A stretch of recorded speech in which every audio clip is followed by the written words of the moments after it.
अस्सलामु अलैकुम वरहमतुल्लाहि वबरकातुहू नहमदुहु व नसल्ली अला रसूलिहिल करीम अम्मा बाद रब्बि इश्रह ली सदरी व यस्सिर ली अमरी वहलुल उक़दतम मिन लिसानी यफ़क़हू क़ौली रब्बी ज़िदनी इल्मा रब्बी ज़िदनी इल्मा रब्बी ज़िदनी इल्मा।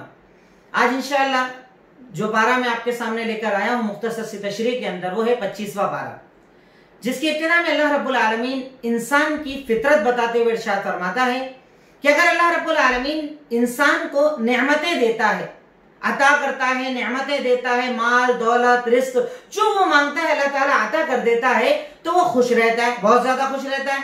लेकिन अगर अल्लाह रब्बुल आलमीन जरा सी नेमतों को छीन ले तो वो नाशुक्रा बन जाता है। अल्लाह की नेमत का शुक्र अदा करे ना करे, पर नाशुक्री जरूर करता है। मेरे साथ ऐसा होता है, मेरे साथ वैसा हुआ, ऐसा नहीं होना चाहिए। अल्लाह रब्बुल आलमीन इब्तिदा के अंदर इस चीज का तज़किरा करता है।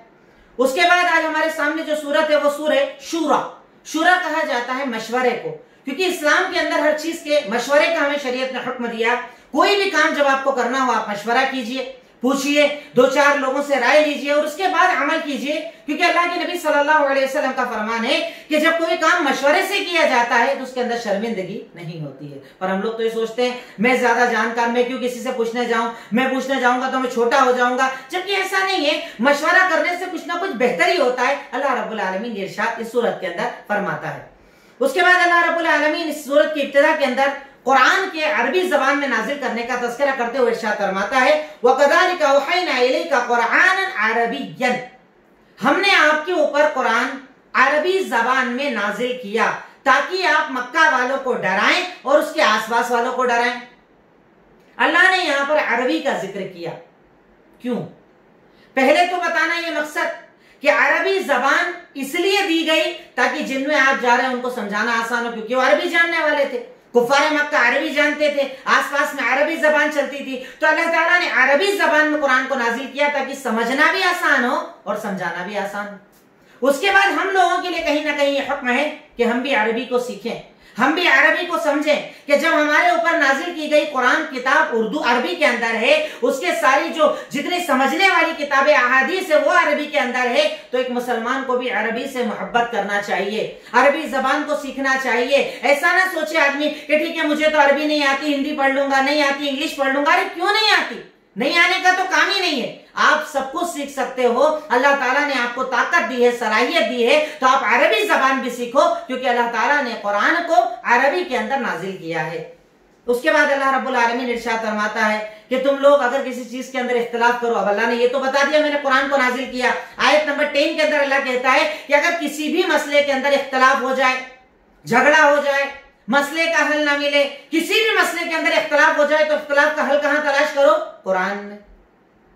कुरान को पढ़ो, कुरान को खोलो, उसकी आयतों को तिलावत करो, उसकी आयतों पर तदब्बुर करो, तो इंशाअल्लाह तुम्हें तुम्हारे झगड़ों का हल मिल जाएगा। यानी इससे पता चलता है कि एक मुसलमान को सबसे पहले अपने झगड़ों का हल कुरान में तलाश करना चाहिए। अहादीस में आता है अगर वहां ना मिले हदीस में तलाश करो, अगर वहां ना मिले उसके बाद इजमा और कियास आता है। पर बुनियादी चीज है कुरान और हदीस कि इंसान अपने हर मसले का हल, अपने हर झगड़े का हल, अपनी हर परेशानी को कुरान के अंदर तलाश करें। हम करते हैं? नहीं।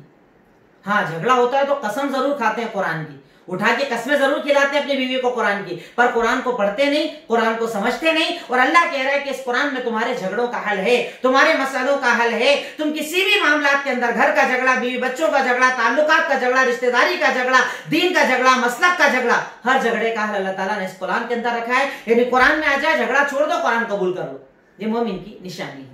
उसके बाद अल्लाह रब्बुल आलमीन कहता है कि अल्लाह ताला आसमान और जमीन का बनाने वाला है। अल्लाह ताला ने तुम्हारे नफ्सों के अंदर, तुम्हें जैसे तुम्हारे अंदर जानवरों को बनाया है, हर चीज को जोड़ों से बनाया है। अल्लाह ताला ये सब जिक्र करने के बाद अब अपनी सिफत बता रहा है। अस्मा और सिफात का बहुत बड़ा कायदा, तौहीद अस्मा और सिफात का बहुत बड़ा कायदा अल्लाह ने यहां बताया। लैसा कमिस्लिही शै वहुवा समीउल बसीर। आयत नंबर 11 अल्लाह ताला ने यहां पर एक कायदा बताया कि पहली एक चीज ये इंसान अपने दिल में समझ ले, अल्लाह जैसा कोई नहीं। पहले नफी कर दी, इनकार कर दिया, अल्लाह जैसा कोई नहीं, कोई नहीं, कोई नहीं, कोई नहीं, कोई नहीं अल्लाह जैसा। और उसके बाद वहुवा समीउल बसीर, अब इस बात कर रहा है, लेकिन अल्लाह ताला सुनने वाला भी है और अल्लाह ताला देखने वाला भी है। अल्लाह ताला ने दो चीजें एक साथ बता दी। यानी तुम ये ईमान तो रखो कि अल्लाह सुनने वाला, जानने वाला, देखने वाला, पर ऐसे मत सोचो कि जैसे मैं सुनता हूं वैसे अल्लाह सुनता है, जैसे मैं देखता हूं वैसे अल्लाह देखता है। क्योंकि अगर तुम ऐसे समझोगे तो तुम कंफ्यूज हो जाओगे, क्योंकि तुम ज्यादा दूर का सुन नहीं पाते, ज्यादा दूर का देख नहीं पाते। अल्लाह ताला सुनने वाला, देखने वाला है, पर मखलूकात की तरह नहीं। वो हर चीज को सुन सकता है, हर चीज को देख सकता है, क्योंकि उसके जैसा कुछ नहीं। अल्लाह ताला यहां पर हमें एक कायदा सिखा रहा है। उसके बाद अल्लाह ताला ने कुछ अंबिया का तस्करा किया, कयामत का तस्करा किया, इस चीज का जिक्र किया आयत नंबर 18 के अंदर के कुफ्फारे मक्का आपसे अजाब की जल्दी करते हैं, उन्हें ये बता दीजिए कि अजाब मुकर्रर है, कयामत मुकर्रर है, उसे जब आना है तभी आएगी। फिर उसके बाद अल्लाह ताला हमें यहां नियत सिखा रहा है कि नियत कैसी होना चाहिए। अल्लाह ताला आयत नंबर 21 के अंदर इरशाद फरमाता है, मन कान युरीदु हर्सल आखिरा नज़िद लहू फी हर्सी, कि अगर तुम में से कोई इंसान आखिरत की खेती चाहता है, इससे मुराद आखिरत की जिंदगी चाहता है, हम उसमें बरकत दे देते हैं, उसके अमल में बरकत दे देते हैं, उसके कामों में बरकत दे देते हैं, खूब बरकत अता फरमा देते हैं। लेकिन जो इंसान अपने अमल के जरिए दुनिया हासिल करना चाहता है, हम उसे दुनिया दे देते हैं, लेकिन आखिरत में कुछ नहीं मिलेगा। यहां पर हमें नियत सिखाई जा रही है कि अमल के अंदर नियत कैसी हो, नेकियों में नियत कैसी हो, अमल के पहले हमारा इरादा कैसा हो। जब भी मैं कोई भी नेक अमल करूं, मेरा मकसद यह हो कि मेरा रब राजी हो जाए, जन्नत दे दे। तो अल्लाह कहता है ऐसे इंसान को हम आखिरत देंगे, और यकीनन दुनिया तो सुधरेगी ही सुधरेगी। पर अगर कोई ये सोचता है मैं खर्चा इसलिए कर रहा हूं, लोग बोलेंगे बहुत देते हैं, बहुत अता करते हैं, नमाज बड़ी लंबी पढ़ते हैं, तकरीर बहुत अच्छी करते हैं, वाज़ो नसीहत बहुत अच्छी करते हैं, अगर मेरा मकसद दुनिया है तो अल्लाह कहता है जो तू दुनिया में मांगेगा वो तो मिलेगा, नाम, नमूद, शोहरत सब मिलेगा, पर आखिरत में कुछ नहीं मिलेगा। इसलिए नियतों को खालिस करो, हर अमल के अंदर अपनी नियतों को साफ करो, इखलास लाओ अपने दिल के अंदर, रियाकारी निकालो अपने दिलों से कि अल्लाह मेरे अमल का मकसद बस तू, तेरी रजा, दुनिया माने ना मुझे मतलब नहीं, मुझे तेरी जात से मतलब, तेरी रजा से मतलब, तेरी जन्नत से मतलब, तेरे जहन्नम से दूरी मेरा मकसद। एक इंसान को अपने अमल के अंदर ये नियत रखना चाहिए। उसके बाद जैसे कल की मैंने पारे के अंदर आपको बताया कि अल्लाह ताला कहता है कि मेरी रहमत से मायूस मत हो। यहां पर अल्लाह ताला तौबा का हुक्म देते हुए आयत नंबर 25 सूरह शूरा में इरशाद फरमाता है, व हुवल्लज़ी यक़बलु तौबता अन इबादिही व यअफ़ू अन सय्यिआत व यअलमु मा तफ़अलून। अल्लाह ताला कहता है कि वही तो अल्लाह है जो अपने बंदों की तौबा कबूल करता है। जब बंदा मांगता है, जब बंदा पुकारता है, अल्लाह ताला के आगे झुक जाता है, रो लेता है, गिड़गिड़ाता है, अल्लाह मैंने ये किया, अल्लाह मैंने वो किया, अल्लाह मैं ये करता हूं, वो करता हूं, ये गुनाह, वो गुनाह, ये खता, सारी चीजें लेकर जब बंदा अल्लाह के सामने आ जाता है, सारे गुनाह जब अल्लाह के सामने बिछा देता है, और उसके बाद जब तौबा करता है, अल्लाह अब नहीं करूंगा, वादा अब नहीं करूंगा, शर्मिंदा हूं, आगे नहीं करूंगा, अल्लाह ताला कहता है वही तो अल्लाह है जो तौबा कबूल करता है। कौन है तौबा कबूल करने वाला? वही तौबा कबूल करता है और उसके बाद गुनाहों को माफ करता है। अच्छा, यहां पर भी देखिएगा, आयत पर गौर कीजिएगा, वह याफू अन सय्यिआत कहा है, गुनाहों को, गुनाह नहीं कहा, एक गुनाह, दो गुनाह, 10 गुनाह नहीं। जैसे हमारे यहाँ लोग बोलते हैं ना, मैं बार बार टच कर रहा हूं आपको कि अल्लाह से मांगो, अल्लाह को पुकारो, ये मत सोचो कि अल्लाह मेरी नहीं सुनेगा। अल्लाह यहाँ कह रहा है कि अल्लाह ताला बंदों की तौबा कबूल करता है और गुनाहों को माफ करता है। एक दो नहीं, ढेर जो लेकर जाते हैं, गुनाहों का अंबार लेकर जाते हैं, बहुत ज्यादा गुनाह कर लेते हैं, अल्लाह उन्हें भी कह रहा है तुम मायूस मत होना, जिस दिन तौबा करोगे अल्लाह माफ कर देगा। तौबा करो, रो, गिड़गिड़ाओ, क्योंकि तुम नहीं जानते मौत कब आने वाली है। आज इसी वक्त, इसी लम्हे, जैसे आज जागने की रात है, इसी लम्हे भिड़ जाओ और माफी मांगो, चाहे कितने तुमने गुनाह कर रखे हैं, इंशाअल्लाह अल्लाह रब्बुल आलमीन सारे गुनाहों को माफ कर देगा। उसके आगे अल्लाह ताला कहता है अल्लाह तो जानता है तुम क्या करते हो, अल्लाह को तुम्हारे सारे अमाल पता है, अल्लाह से तुम्हारा कोई भी अमल छुपा हुआ नहीं है। उसके बाद अल्लाह ताला हमें ये भी बता रहा है कि तुम्हें मुसीबत क्यों आती है। जैसे अभी एक मुसीबत है, बीमारी, मुसीबतें आ रही है, कारोबार नहीं चल रहा है, हम परेशान हैं, दुश्मन हम पर गालिब हो रहा है, हमें सताया जा रहा है, हमारे खिलाफ प्रोपेगेंडे किए जा रहे हैं, इन सब की वजह क्या? अल्लाह ताला सूरह शूरा आयत नंबर 30 के अंदर, 30 के अंदर बताता है, वमा असाबकुम मिन मुसीबतिन फबिमा कसबत अयदीकुम व याफू अन कसीर। तुम्हें जो भी तकलीफ आती है, जो भी मुसीबत आती है, जो भी परेशानी आती है, वो तुम्हारे अमल का नतीजा होती है, क्योंकि अल्लाह तो बहुत माफ करता है। यानी तुम जो अमल करते हो ना, अल्लाह ताला थोड़ा थोड़ा उसका बदला तुम्हें दुनिया में देता है, मुसीबतें देता है, तकलीफ देता है, ताकि तुम डर जाओ, रुक जाओ, संभल जाओ, रिटर्न आ जाओ, अल्लाह की तरफ लौट जाओ। क्योंकि अल्लाह कहता है मैं पूरा बदला नहीं देता, अगर तेरे पूरे गुनाहों का पूरा बदला दे दूं, तू क्या जानवर भी नहीं बचेगा, पर मैं तो थोड़ा थोड़ा देता हूं, थोड़ा थोड़ा देता हूं, माफ कर देता हूं। अल्लाह ताला कहता है तुम्हें जो भी मुसीबत आती है वो तुम्हारे अमल का नतीजा होती है। और इसीलिए जब भी हमें कोई तकलीफ आए हमें अपने अमल का जायजा लेना चाहिए, अपने अमल को चेक करना चाहिए। अब आदमी क्या होता है, डायरेक्ट अल्लाह पर एतराज करता है। अब एक आदमी उससे पूछो साहब कारोबार नहीं चल रहा है, अपने ऊपर तो कुछ ऊपर का है, हवा। आज हर आदमी को ये लगता है हवा, असर, जादू। मुझे लगता है इतना फ्री है क्या, जादू वाले तुम्हारे ऊपर ही जादू करते रहेंगे, सारे जिन्नात फ्री है तेरे ऊपर लगते रहेंगे। क्या जरूरत है, तू खुद तो शैतान बना हुआ, तुझे क्या जरूरत है जिन्नात की। हर आदमी को ही लगता है मेरे ऊपर कुछ है। अब उससे पूछो कुछ है क्यों, अरे मेरा कारोबार ही नहीं चलता। अच्छा, नमाज पढ़ते हो? नहीं। रोजे रखते हो? नहीं। अल्लाह से डरते हो? नहीं। कारोबार हलाल है? नहीं। अरे तो ये तकलीफ तो आनी है ना, फिर ये तो अजाब है।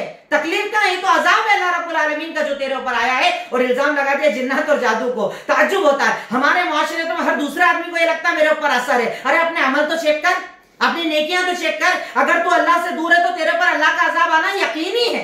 ये अल्लाह ताला ने इरशाद फरमा दिया। उसके बाद अल्लाह ताला कहता है फमा उतीतुम मिन शैइन फमताउल हयातिद दुनिया वमा इंदल्लाहि खैरुन व अबका। अल्लाह ताला कहता है आयत नंबर 36 और 37 के अंदर अल्लाह ताला इरशाद फरमाता है कि याद रखो तुम्हें अल्लाह ताला ने जो दुनिया के अंदर दिया है वो दुनिया का सामान है, पर आखिरत में जो मिलने वाला है वो बहुत अच्छा और बाकी रहने वाला है। उसकी तैयारी करो, नियतें खालिस करो, अमल अच्छे करो, तो अल्लाह रब्बुल आलमीन तुम्हें बेहतरीन बदला अता फरमाएगा इंशाअल्लाह। उसके बाद अल्लाह ताला यहां पर जन्नतियों की कुछ सिफात बता रहा है कि जन्नती कौन। पहली सिफत बताई जो रब पर तवक्कुल और भरोसा करते हैं, हर हाल में, हर वक्त, हर परेशानी में, हर दुश्मन के सामने, हर तकलीफ में अपने रब पर पूरा पूरा यकीन और भरोसा करते हैं। उसके बाद इरशाद फरमाया आयत नंबर 37, 38, 39 और 40 के अंदर इरशाद फरमाया कि वो लोग हैं जो लोग कबीरा गुनाहों से बचते हैं, फहाशी से बचते हैं, और जब गुस्से के अंदर होते हैं तब सामने वाले को माफ कर देते हैं। ये सबसे बड़ा काम, गुस्से में माफ करना ये नहीं होता। गुस्से में तो गालियां निकलती है, हाथ उठते हैं, बातें होती हैं, जितना हो सके सामने वाले का नुकसान होता है। अल्लाह कहता है जन्नती वो कि गुस्से में सामने वाले को माफ करता। नॉर्मल माफ करना कोई बड़ी बात थोड़ी, गुस्से में माफ करो, जब तुम्हें जलाल आया हुआ है तब माफ करो। अल्लाह ताला कहता है वो लोग जन्नती हैं जो गुस्से में लोगों को माफ कर देते हैं। गुस्सा आया, किसी ने मार दिया, तकलीफ दे दी, बुरा बोल दिया, गाड़ी ठोक दी, आपको कुछ कर दिया, आपके बारे में बुरा बोल दिया, आप गुस्से में हो, बोल दिया जा अल्लाह के लिए तुझे माफ। ये जन्नती, इन्हें अल्लाह ताला जन्नत देने वाला है। उसके आगे इरशाद फरमाया वो लोग जो अल्लाह ताला के लिए जवाब देते हैं, अल्लाह ताला के लिए कबूल करते हैं हर चीज को, नमाजें कायम करते हैं, और जब भी कोई मामला होता है, जो सूरत का नाम है वामरुहुम शूरा, उनका मामला मशवरे से होता है, बिना मशवरे के कोई काम नहीं करते। जैसे कि हमारे नबी आप सल्लल्लाहु अलैहि वसल्लम हर मामला के अंदर, आप सीरत मेरी सुनिएगा जो कंटिन्यू चल रही है, हर मामले में अल्लाह के नबी सल्लल्लाहु अलैहि वसल्लम मशवरा करते थे सहाबा किराम से। आप मशवरा कीजिए हर मामले के अंदर, और अल्लाह ताला जो उनको देता है उसमें वो खर्च करते हैं, गरीबों को देते हैं, मिस्कीनों को देते हैं, यतीमों की मदद करते हैं, बेवाओं का सहारा बनते हैं, फकीर और मोहताजों का सहारा बनते हैं। यकीनन यही वो लोग हैं जिन्हें अल्लाह रब्बुल आलमीन जन्नत देने वाला है। उसके बाद अल्लाह रब्बुल आलमीन हमें हुक्म दे रहा है इस्तजीबू लिरब्बिकुम मिन क़ब्ल अन यातिया यौमुन ला मरद्द लहू मिनल्लाहि मा लकुम मिन मल्जा यौमइदिन व मा लकुम मिन नकीर। आयत नंबर 47 अल्लाह ने इरशाद फरमाया कि तुम अल्लाह ताला के अहकामात की पैरवी कर लो, अल्लाह की इताअत कर लो, अल्लाह की फरमाबरदारी कर लो। उस दिन के आने के पहले, जो दिन आने के बाद लौटाया नहीं जाएगा, यानी रिटर्न नहीं होगा। उस दिन अल्लाह से बचने के लिए कोई सहारा नहीं होगा। उस दिन अल्लाह के सामने कोई खड़ा नहीं होगा कि तुम्हारी हेल्प कर सके। वो दिन कयामत का दिन। इंतजार मत करो मौत का, इंतजार मत करो बुढ़ापे का। बुढ़ापा आएगा नमाज पढ़ूंगा, बुढ़ापा आएगा दाढ़ी रखूंगा, बुढ़ापा आएगा पर्दा करूंगी, बुढ़ापा आएगा ये करूंगी वो करूंगी, ये करूंगा वो करूंगा। बुढ़ापा आएगा, जवानी में मर जाएगा, 40 साल में मर जाएगा, 30 साल में मर जाएगा, 20 साल में मर जाएगा। क्या गारंटी है तेरे मौत की? और मरा मामला खत्म, अब अल्लाह के सामने उठाया जाएगा और रिटर्न नहीं किया जाएगा। इसलिए बुढ़ापे का इंतजार मत करो। जो वक्त है उसे कदर जानो, जो वक्त है उसमें अल्लाह ताला के लिए, उसके दीन के लिए काम करो, क्योंकि अल्लाह ताला तेरे उसी कामों को कबूल करेगा इंशाअल्लाह। उसके बाद अल्लाह रब्बुल आलमीन किसी नबी पर आने वाली वही का तस्करा करता है कि जब अल्लाह ताला नबी पर वही भेजता है तो उसकी किस्में क्या होती है। तकरीबन 7-8 किस्में होती हैं। यहां पर 3 बयान की गई है, वो 3 मैं आपके सामने जिक्र कर दूं। सूरह शूरा आयत नंबर 51, अल्लाह ने इरशाद फरमाया कि अल्लाह ताला जब किसी बशर से बात करता है, यानी नबी का मकसद है यहां पर बात करता है, तो 3 तरीके होते हैं। या तो डायरेक्ट वही, डायरेक्ट दिल में बात आ जाए जो अल्लाह के नबी पर होती थी, बैठे अचानक वही आ जाए, अचानक बात आ जाए, या तो एक तरीका ये। या दूसरा तरीका, पर्दे के पीछे से अल्लाह बात करे, पर्दा हो, अल्लाह बोले, अल्लाह नजर ना आए पर आवाज सुनाई दे, अल्लाह की बातचीत सुनाई दे। तीसरी चीज, या तो फरिश्ते को भेजकर आप पर वही हो, जैसे जिब्रील अमीन आते थे। अल्लाह ताला कहता है ये 3 तरीके होते हैं वही के। इन 3 तरीकों से अल्लाह रब्बुल आलमीन बात करता है अपने नबी से। यही तरीका अल्लाह ताला ने वही का रखा है। इसके अलावा भी कुछ किस्में सीरत के अंदर बयान की गई। उसके बाद सूरह ज़ुखरुफ, ज़ुखरुफ कहा जाता है सोने को, क्योंकि अल्लाह ताला ने इसमें सोने की छतों का तज़किरा किया है, इसलिए सूरत का नाम सूरह ज़ुखरुफ। उसमें अल्लाह रब्बुल आलमीन सबसे पहले इब्तिदा के अंदर आयत नंबर 12 और 13 के अंदर जानवरों के बारे में बता रहा है कि देखो ये जानवर जो तुम अपने सामने देखते हो ना, अब ठीक है आज के दौर में तो कार है, बहुत सारी चीजें जिससे हम सफर करते हैं, जानवर पर सफर कम होता है, पर पहले के दौर में तो जरिए जानवर थे। ऊंट है, घोड़ा है, उससे जाना आना, सफर करना, अपने सारे मकासद पूरा करना एक ही जरिया था। अल्लाह रब्बुल आलमीन उसका तज़किरा करता है कि तुम अल्लाह का शुक्रिया अदा करो। अल्लाह ताला ने इन जानवरों को पैदा किया, इन जानवरों के ऊपर तुम सवारी करते हो, इन जानवरों को अल्लाह ने मुसक्खर किया कि तुम इधर से उधर इसके जरिए जाते आते हो, उस पर भी। और इसी तरीके से जब भी अपनी सवारी पर सवार हो, जो भी तुम्हारी सवारी है, ये दुआ पढ़ा करो, सुब्हानल्लज़ी सख्खर लना हादा वमा कुन्ना लहू मुक़रिनीन व इन्ना इला रब्बिना लमुनक़लिबून। बाबरकत है वो ज़ात कि जिसने हमारे लिए सवारी को मुसख्खर किया, आसान किया, जबकि हमारी ये ताकत ना थी, और हमें अपने रब की तरफ लौट कर जाना है। अब कार में बैठे हो, चलाने वाला कौन? अल्लाह।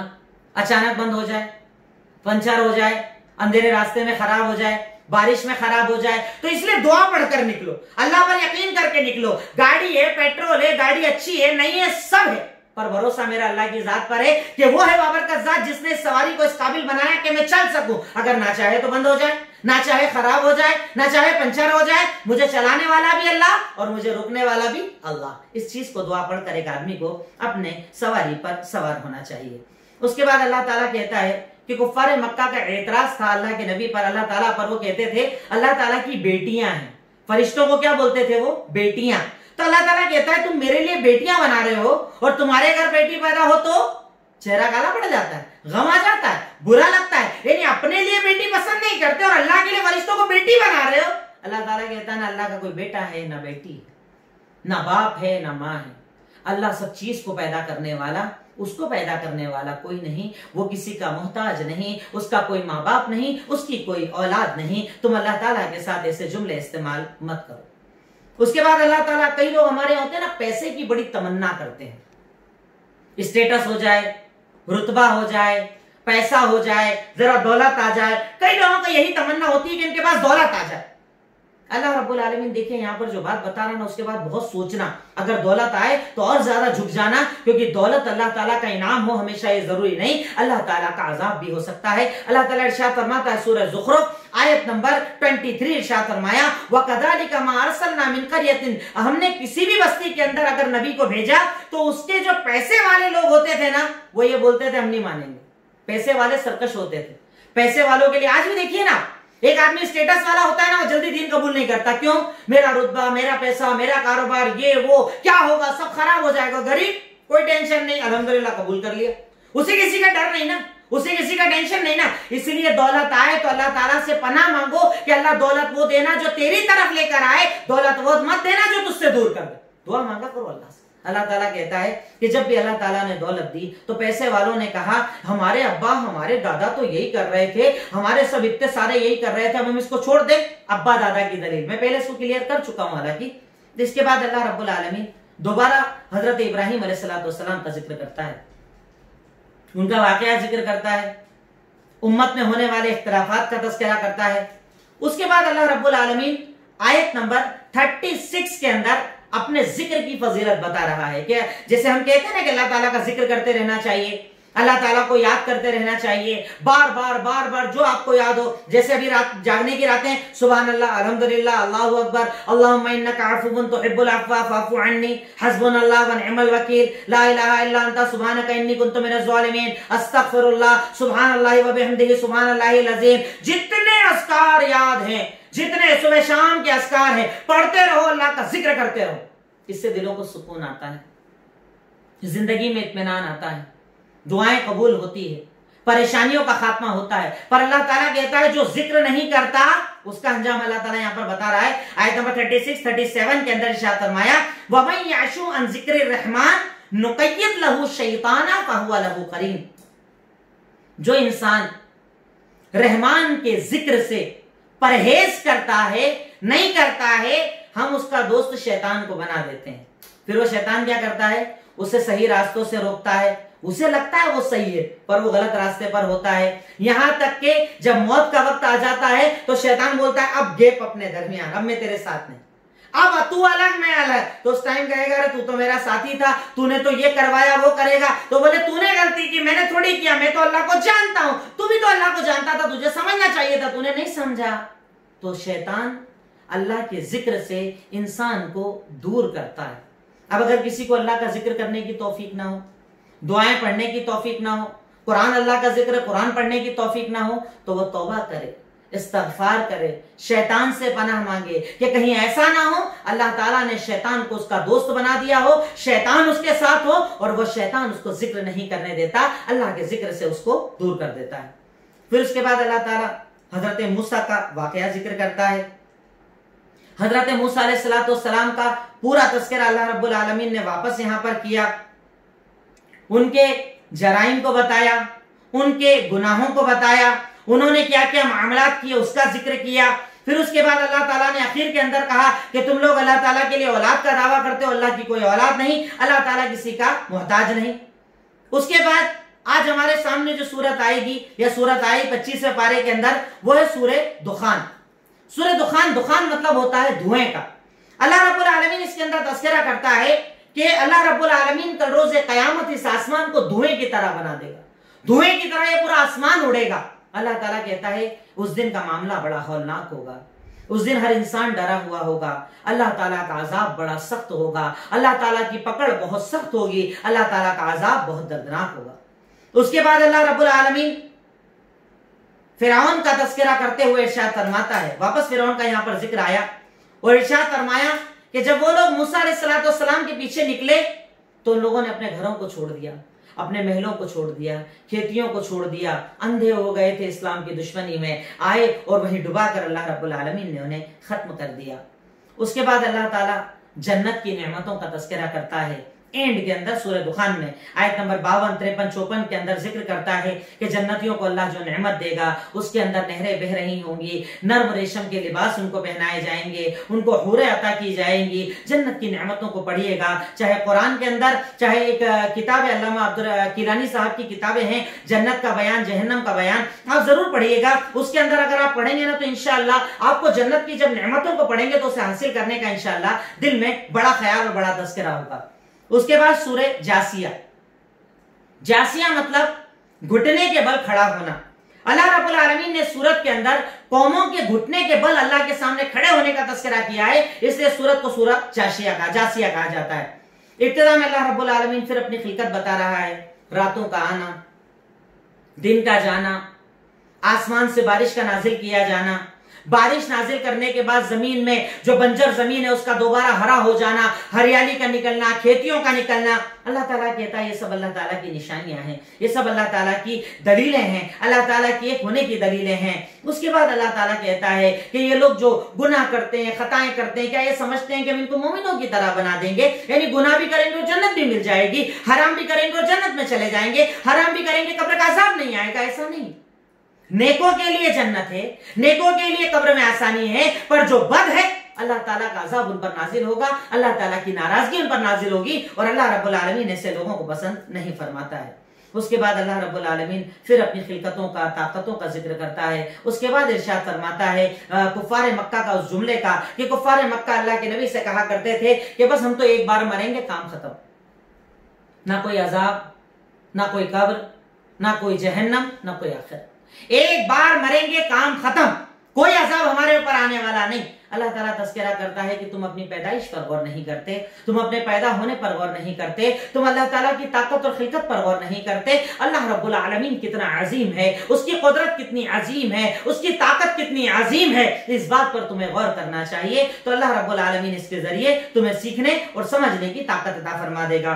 मैं बहुत माजरत चाहता हूँ, आज की तशरीह को मैंने बहुत मुख्तसर किया क्योंकि मेरी तबीयत आज ठीक नहीं है। अल्लाह ताला से दुआ है कि अल्लाह ताला मुझे और ताकत दे कि मैं जो बचे हुए दिन है, बचे हुए पारे उनके अच्छे से तशरीह आपके सामने रख सकूं, सीरत की भी जो क्लास रखी है आपके सामने रख सकूं। आखिर में अल्लाह ताला से दुआ करता हूं, ए इलाही मौला रब्बुल आलमीन, ए खालिक मालिक रहमान रहीम, यकीनन तू ही गफूर, तू ही गफ्फार, तू ही रहमान, तू ही रहीम, तू अता करने वाला, तू देने वाला। ए अल्लाह हम तेरे मोहताज, तेरे फकीर हैं। अल्लाह तू हमारे गुनाहों को माफ फरमा दे, ए अल्लाह तू हमारी खताओं को माफ फरमा दे, ए अल्लाह तू हमारी गर्दिशों को माफ फरमा दे, ए अल्लाह जाने अनजाने में जो हमसे गलतियां हो जाती है उसे माफ फरमा दे। व आखिरु दावाना अल्हम्दुलिल्लाहि रब्बिल आलमीन। अस्सलामु अलैकुम व रहमतुल्लाहि व बरकातुहू।